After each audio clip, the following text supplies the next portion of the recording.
Hello guys and welcome to another ProfileTree video.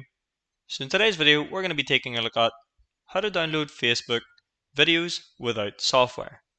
So without further ado, we're going to go ahead and get started. So go ahead and find a video you would like to download.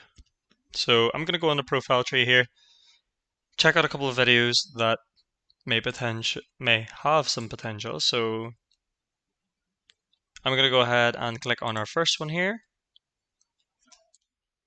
So I'll put it up on screen now. This is the actual link.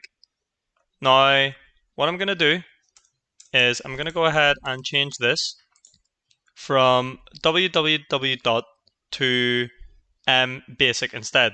So I'm going to go ahead and do that now. So here we go. This is the search results that I've gotten.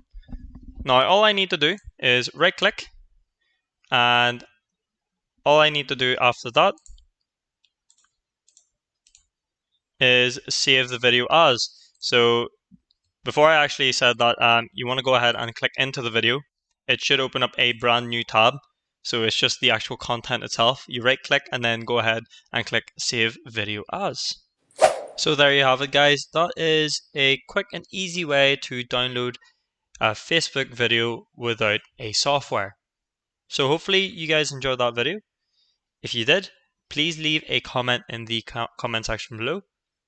But other than that, I'll see you guys for the next video. Thank you very much for watching.